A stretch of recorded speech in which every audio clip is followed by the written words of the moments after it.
Yo, JamesDBuzzard, and today we are talking about SOPs, or Standard Operating Procedures. Now, if you guys have never heard of SOPs, Standard Operating Procedures, or SOPs, are the procedure in which you guys accomplish your tasks. Think of it as basically a simplified checklist for you guys to knock out the individual tasks within your guys' business in an orderly and efficient fashion. The reason that I'm talking about SOPs today is because I just got done creating an entire SOP for a new business that I'm about to launch. But the biggest reason I wanted to go ahead and create this SOP and make it as dummy proof as possible is so that I can actually hire people for this entire process. My goal is to hire people for the onboarding process, the booking process, the service execution process, the upload and delivery process, and then finalizing the service with the client. My goal was to basically form a checklist for all of the different tasks within these different processes so that not only I, but other people can just simply take this checklist and knock it out from top to bottom in an efficient manner, and things don't get left behind. A few reasons that you guys want to start creating SOPs for the individual processes, or maybe even for the entire process for your guys' business. If you guys have a pretty simple business with a single service or a single product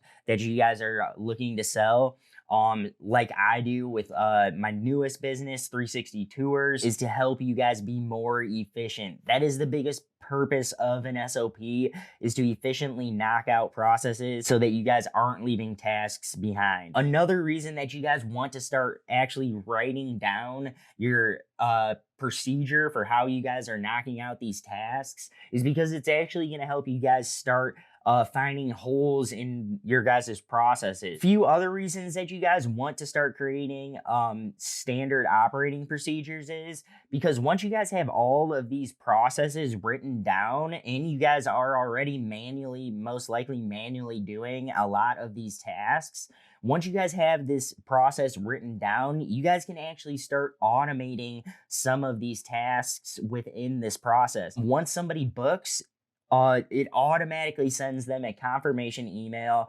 once we confirm their booking, with a form attached to that, which is part of my standard operating procedure for how we onboard our clients. So once that form is filled out, we can then go ahead and move on to our next step in our onboarding process so that we can get ready for that actual service that we are providing. Now, if you guys are looking to start creating your guys' own SOPs for your guys' business or for the work that you guys do, you guys want to actually document your process. So as soon as you guys book your next client, I want you guys to actually go from what do you do after that first initial contact? What is your next step from there? What's your next step from there?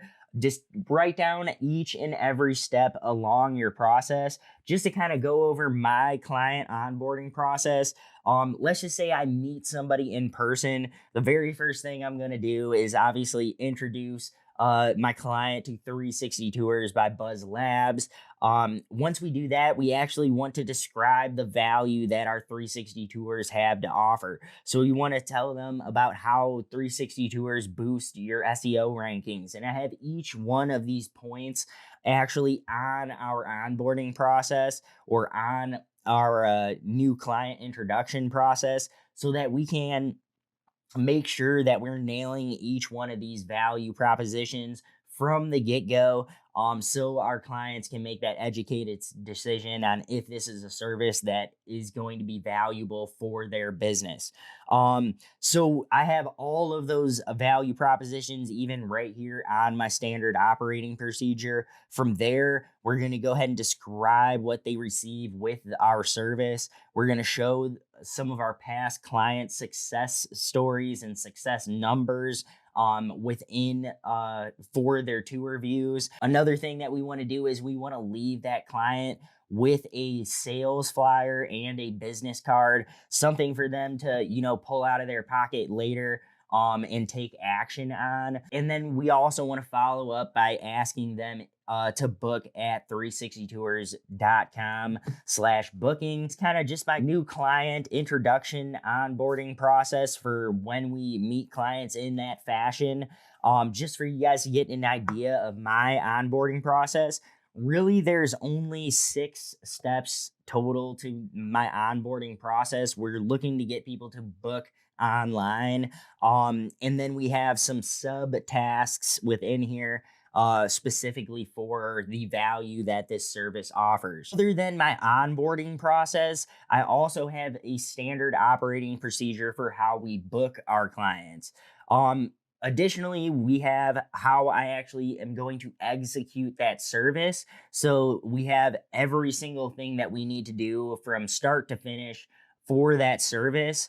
We also have how are we actually going to deliver that service or deliver those final deliverables. Additionally, we have an SOP for finalizing the service. How do we close out that service call, or how do we close out that service and finalize things with our client? So that is my entire standard operating procedure from start to finish. But the first thing you guys are going to want to do in order to create your guys' standard operating procedure is, again, document your guys' process from start to finish.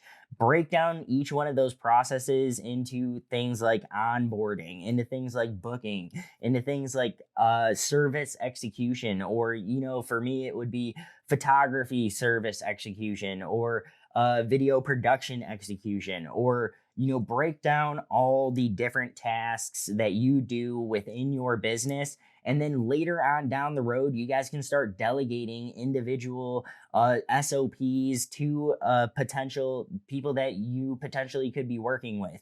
And you guys can start automating individual processes within that SOP. And you guys can even go as far as hyperlinking things like forms, hyperlinking things like email, standardized email replies in that SOP, so that it just makes your life a whole lot easier when it comes to knocking out the tasks or knocking out different processes within your business. But anyways, guys, I wanted to talk about SOPs today. I really hope that you guys got something out of that. I know SOPs were a game changer for my business once I actually started writing down my process and following that process and editing that process along the way. Just because you write it down in the beginning does not mean that that SOP cannot change. My SOPs are constantly being updated, constantly changing, pretty much on a client by client basis. I'm always finding new and better ways to execute my different processes, and I always make sure to update that in my SOP. Anyways, I'm gonna leave it here for this video. I'm gonna see you guys in the next one. If you guys got something out of this, make sure to leave a comment down below and let me know what type of SOP you guys are working on for your business at this time. Anyways, I will see you in the next video. Peace.